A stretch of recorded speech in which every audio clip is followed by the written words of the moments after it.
Hola a todos, muchas gracias al doctor Ricardo Luna, al SMO y a la FECOM por la invitación y desde luego también a la maestra Claudia Alejandra García Quirós, presidenta de la Asociación Mexicana de Nutriología, por la consideración para compartir este tema titulado Retos de la atención nutricia del paciente con obesidad en el primer nivel de atención.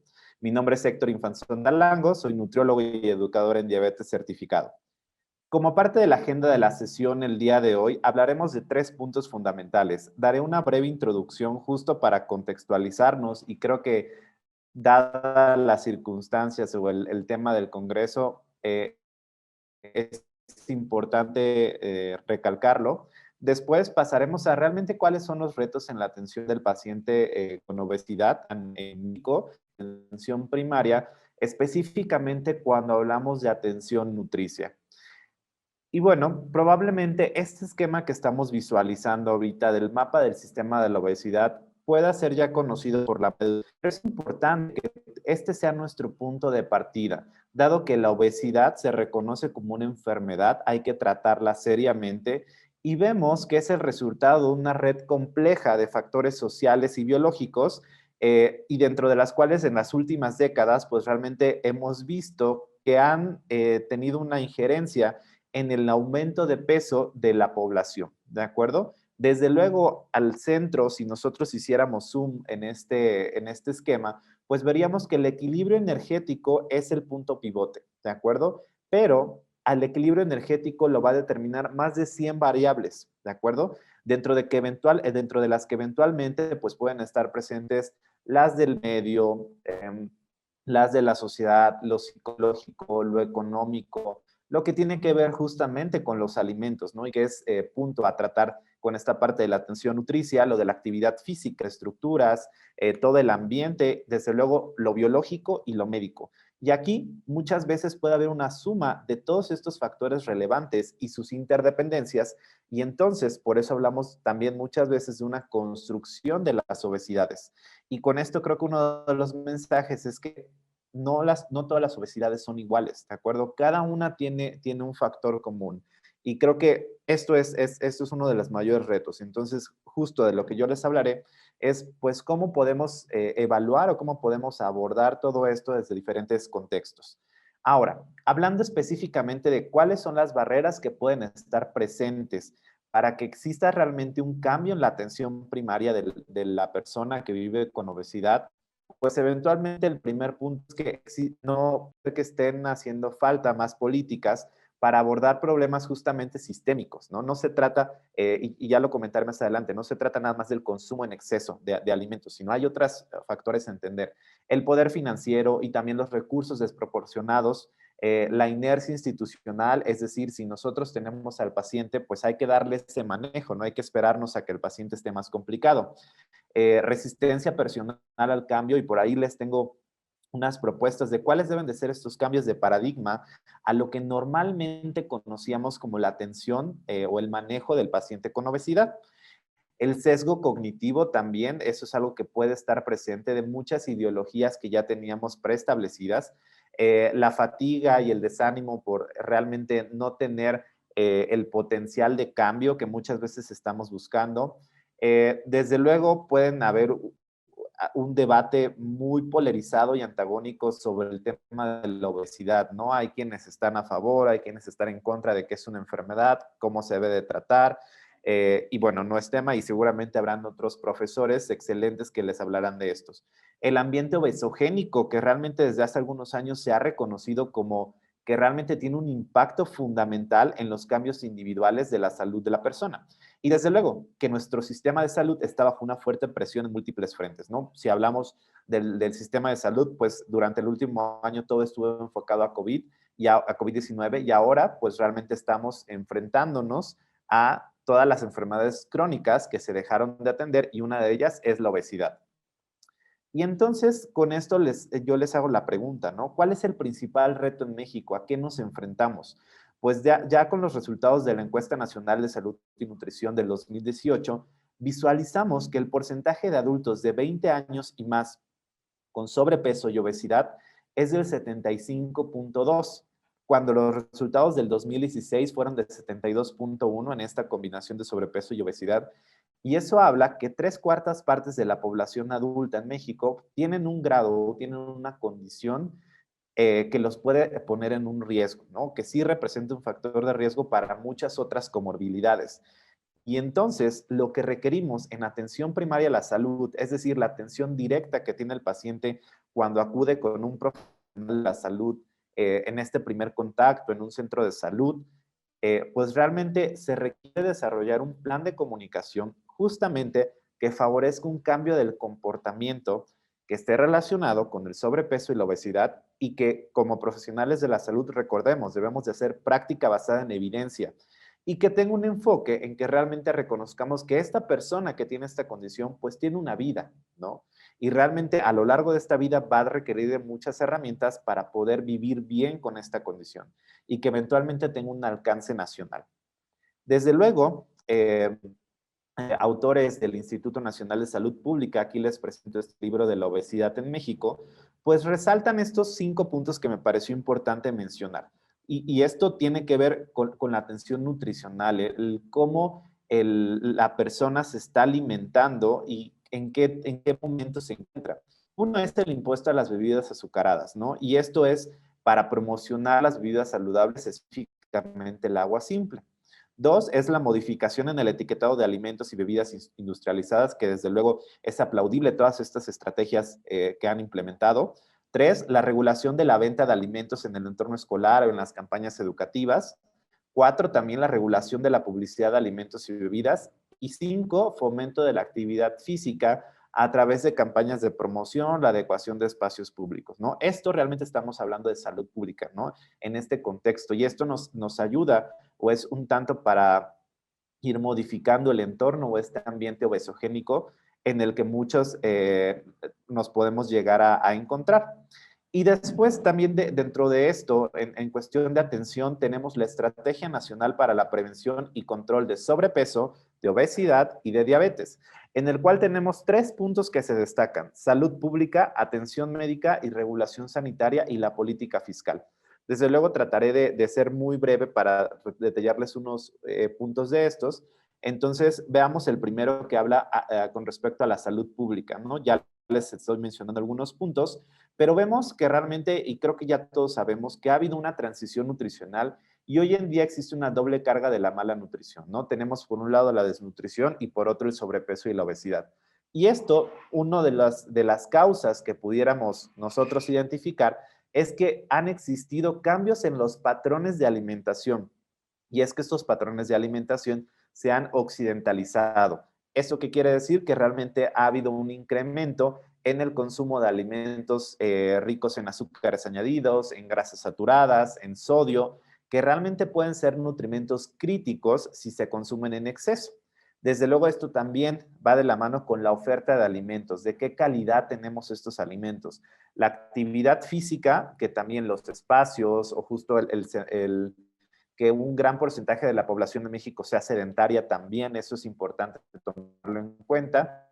Y desde luego la promoción de la salud, que aquí entra la gobernanza sanitaria, la educación en nutrición y las ciudades saludables, que creo que justamente como profesionales de la salud es importante que establezcamos también estos aspectos con nuestros y realmente les enseñemos a cómo pueden ellos vivir, cómo pueden manejar su condición dentro de todo lo que tenemos al respecto, no solamente centrarnos en la dieta tal cual, ¿no? En cuestión de la atención médica, un dato que encontré y que justo me pareció muy interesante es que 8 de cada 10 personas en el país declaran tener un servicio médico y las mujeres son las que tienen una tasa más alta de uso de servicios en la salud.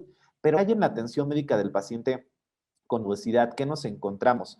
Justamente las UNEMES, que son unidades médicas de salud que están enfocadas en enfermedades crónicas, y las clínicas de atención multidisciplinaria, que hay algunos modelos que justamente se tratan de que sean modelos nacionales y que se puedan replicar en distintas partes de México.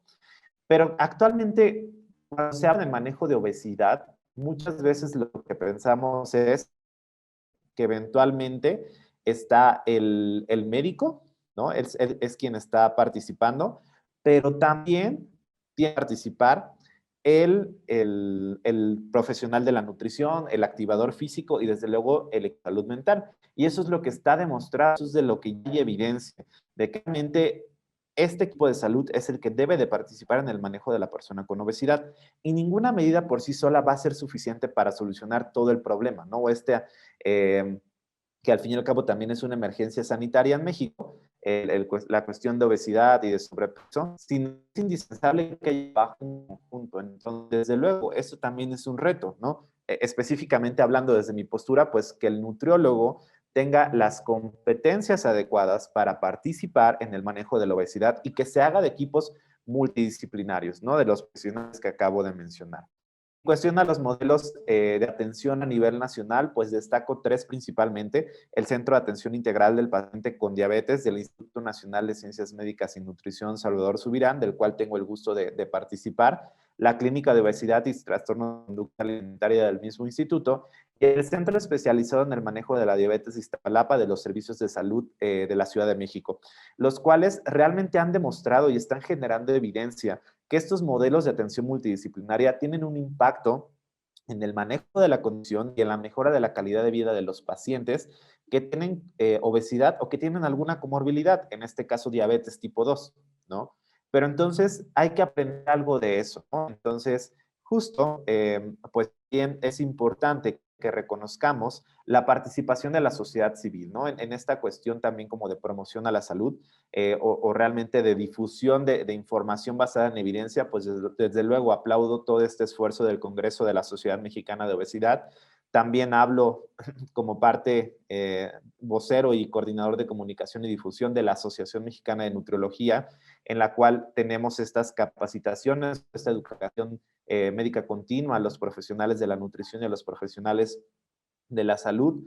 Un nuevo proyecto que está liderado por la doctora Verónica Vázquez, de la Clínica de Obesidad, que justamente es este proyecto de obesidades, ¿de acuerdo? Y realmente también tiene un enfoque muy novedoso. El Código Nutricia del Instituto Nacional de Salud Pública, recientemente también el instituto hizo una semana nacional por el Día Mundial de la Obesidad. Entonces, y todos estos son esfuerzos que tienen un punto, ¿no? Entonces hay que resaltarlos y hay que estar participando de ellos. Y desde luego el Colegio Mexicano de Nutriólogos, que se encarga justamente por esta profesionalización de los nutriólogos y que justamente podemos llegar a brindar una buena atención y dar proceso de atención nutricia a los pacientes que viven con esta condición, obtener muy buenos resultados. Y el tercer punto que les decía es la regulación sanitaria. Y que aquí hay que destacar es cosas. La distribución de alimentos de calidad, el etiquetado frontal de los alimentos y la promoción de alimentos dirigidos a las infancias, ¿no? Frontal de los alimentos o el etiquetado de advertencia más bien es en la obesidad, ¿no? Realmente hay un coordinador de la clínica, de la atención, ¿no? En la cual el paciente llega. Por lo general suele ser un médico. Y entonces, en cuestión de las guías, justamente atención primaria, pues vemos que el estándar de tratamiento requiere esta implicación o esta participación de equipos multidisciplinarios, dentro de los cuales, si nosotros dijéramos quiénes son los profesionales de la salud que, digamos que no son como lo mínimo indispensable, pero si tuviéramos que estar seleccionando, tuviéramos que ver con quién va a pasar el paciente, pues destaca mucho la participación del médico y del nutriólogo. Pero desde luego, lo que se ha visto y lo que tiene mayor evidencia es que sí tienen que participar psicólogos clínicos, educadores, fisioterapeutas, trabajadores sociales, ¿de acuerdo? O sea, realmente cada uno desde su profesión puede aportar a esta atención, ¿no? Específicamente el nutriólogo, ¿no? En cuestión de la atención nutricia. ¿Qué es lo que podemos hacer? Porque realmente creo que mucho estamos encasillados a que el paciente acude con nosotros porque quiere bajar de peso, ¿no? Tal vez está esperando una dieta en la cual sea muy restrictiva y que con eso logre su objetivo. Yo creo que ese pensamiento tiene que cambiar, ¿de acuerdo? Y ese es uno de los principales retos.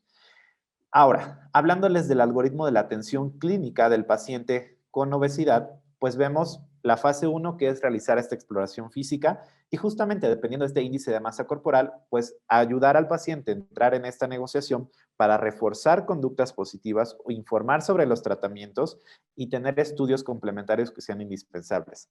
En la fase 2, pues ya realmente evaluamos toda esta historia clínica del paciente, entendemos cómo se construyó la obesidad y podemos visualizar si el paciente requiere una referencia o no. Idealmente, si estamos tratando con un médico, pues referir con el área de salud mental, ¿no? Y en la fase 3, pues es el seguimiento del paciente o con comorbilidades, haciendo toda una evaluación antropométrica, bioquímica, clínica, dietética y también la cuestión psicosocial, ¿de acuerdo? Esos digamos que serían los pasos en general de cómo deberíamos estar haciendo esta atención nutricia. Desde luego, esto, les mencionaba yo el índice de masa corporal. Y como ustedes saben, este es un indicador, pero no es lo único. Y justamente algo muy valioso y algo novedoso en esta cuestión de la atención es utilizar la escala de clasificación de Edmonton para la obesidad, que justamente es un sistema que divide la obesidad que padece o que vive un individuo en 5 estadios, evaluando 4 aspectos fundamentales. Los factores de riesgo asociados a la obesidad, ¿de acuerdo? Los síntomas físicos del paciente, la psicopatología o la salud mental que tenga el paciente y las limitaciones funcionales o la alteración del bienestar. Esta creo que es una herramienta que los profesionales de la salud debemos de conocer y justamente estar aplicando atención de las personas que acuden con nosotros.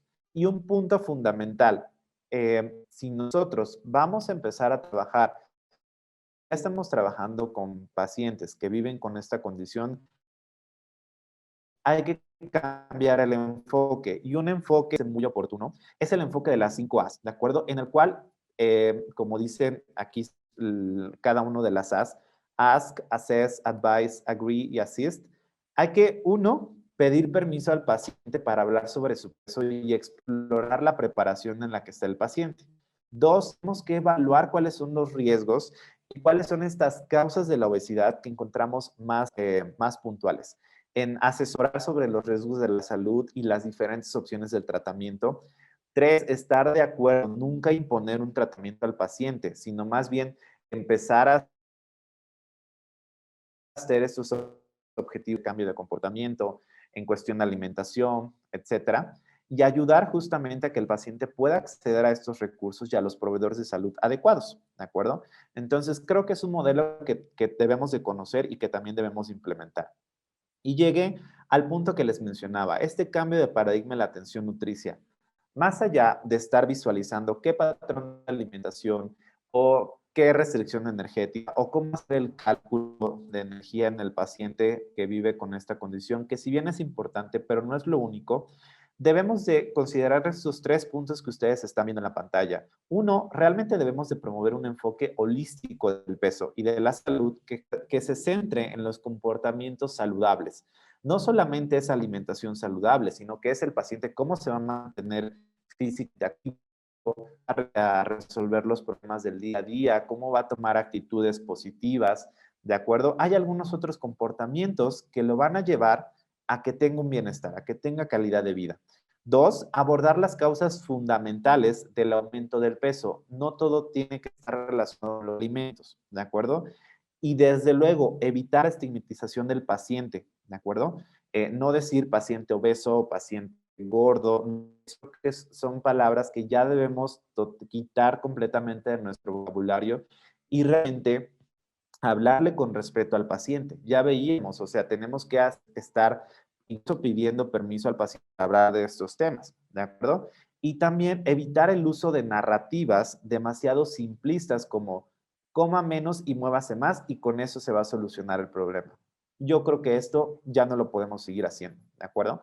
Y el último punto es ser conscientes de los riesgos del ciclo de peso, ¿no? Eso realmente también es algo que debemos discutir con el paciente o asesorarlo para que realmente nos centremos en los cambios que se logran y que estos cambios sean sostenibles a largo plazo y que esto nos ayude a mantener hábitos saludables a lo largo del tiempo, a lo largo de la vida del paciente. Desde luego también todo esto se centra en hacer un proceso de psicoeducación, ¿de acuerdo? Que desde luego para eso los expertos son los profesionales de la salud mental Pero también los nutriólogos o los médicos podemos tener algunas habilidades o competencias al respecto. Y esto creo que es algo que todos podemos hacer juntos. Entender al paciente, reconocer y darle valor a las necesidades. Yo entiendo que muchas veces como profesionales de la salud tengamos nuestros objetivos, pero hay que entender los objetivos y las necesidades del paciente. Entonces, tal cual como vemos en el ejemplo de acá, tiene usted 43 años, le sobra un poco de peso, por lo que se puede establecer que usted padece o vive con obesidad, la cual, como sabe, es una enfermedad. Actualmente se encuentra con sus triglicéridos altos, su glucosa normal en ayuno y la presión alta, y estas las podemos considerar como una complicación de la obesidad. Ahora debemos de centrar su tratamiento en que pierda peso para evitar la aparición de otras complicaciones secundarias, que son secundarias al exceso de peso, y bueno, para facilitar el manejo de estas complicaciones que ya está desarrollando y hacerle ver muy claro que nosotros somos parte de ese trabajo que vamos a estar haciendo con los pacientes, ¿de acuerdo? Y bueno, aquí una invitación a que si no han revisado este manual de obesidades, lo puedan justamente revisar. Y bueno, justamente ya para finalizar, les tengo estas recomendaciones que son fundamentales en la atención primaria, ¿no? Que creo que con esto podemos concluir o sintetizar todo lo que yo les he estado platicando. Uno es que debemos identificar a las personas con sobrepeso y obesidad, que para eso vamos a hacer esta atención clínica, vamos a hacer esta clasificación de Edmonton, ¿no? Y hay que empezar a iniciar conversaciones que estén centradas en el paciente y centradas en la salud, ¿de acuerdo? Los enfoques centrados en el peso o que solo midamos el éxito de las intervenciones o el avance a través del peso, tampoco es recomendable, ¿de acuerdo? Dos, asegurarnos de pedir permiso a las personas antes de hablar sobre el peso o tomar medidas antropométricas incluso, ¿no? Antes de pesarlo, sacarle tal vez algún tipo de plicometría, su porcentaje de grasa corporal, etcétera, circunferencias.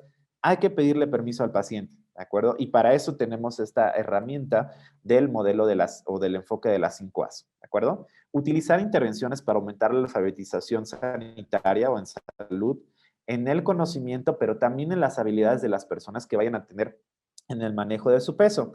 Y esto es una intervención eficaz para controlar el peso. Y ojo, educar no es lo mismo, informar no es lo mismo que educar. ¿Ja? Requerimos de otro tipo de estrategias, requerimos de otro tipo de intervenciones para lograr esta educación o esta alfabetización en salud con nuestro paciente. Y eso también es un reto que debemos de tener en cuenta y ya tuvieron o tendrán justamente esta otra visión de cuál es el efecto de la educación terapéutica en los pacientes con enfermedades crónicas. Y, desde luego, derivar a las personas con sobrepeso o obesidad a programas de atención primaria que sean multidisciplinarios y que justamente utilicen estrategias personalizadas en el manejo de la obesidad, justamente como una forma efectiva de apoyar en este manejo. Y desde luego, otro punto fundamental, utilizar la entrevista motivacional. Estos enfoques paternalistas o de aceptación y obediencia tampoco son los ideales, ¿no? Aquí realmente tenemos que explorar primero el problema, ver qué es lo que el paciente incluso reconoce como un problema y desde ahí empezar a trabajar, ¿no? Tal vez el paciente para él no sea el problema que esté consumiendo cierto tipo de alimentos, ¿no? Pero tal vez sí sean los horarios o que no tiene una estructura o que realmente no está monitoreando su consumo de agua, etcétera. Entonces, justo para eso podemos utilizar otras estrategias y esto está respaldado porque logramos una mejor salud física, una mejor salud emocional y desde luego un manejo de nuestro peso, ¿no? Que tal vez eso sea como el objetivo al final. Y en la atención nutricia, no olvidemos estos 4 puntos, ¿de acuerdo? Esos son mis mensajes finales. Que la experiencia de vivir con obesidad de cada persona es única, que la obesidad es una enfermedad compleja y que se trata de algo más que el peso de una persona. Ya veíamos, recuerden el mapa o este sistema de la obesidad. Eh, que hay que crear mejores sociedades para apoyar a quienes viven actualmente con esta condición, no juzgar, no estigmatizar, sino al contrario, apoyar, acompañar, guiar, ¿de acuerdo? Para alcanzar una buena salud en un futuro y quitarnos ese sesgo de peso o todas estas ideologías negativas asociadas con la obesidad, que entiendo que son un punto cultural que tenemos que justamente ir platicando, ¿no? y ir solucionando, ¿de acuerdo? Y que estoy seguro que este congreso les ayudará para esto y más. Espero que esta información les haya sido de utilidad, que les haya hecho sentido y desde luego los invito a que se queden en este congreso, a que sigan aprendiendo, a que nos compartan cuáles son sus experiencias, sus dudas, sus inquietudes y a seguir capacitándonos y a seguir actualizándolos para dar una atención con mucho respeto y acompañar a las personas que viven con esta condición. Muchas gracias por la invitación.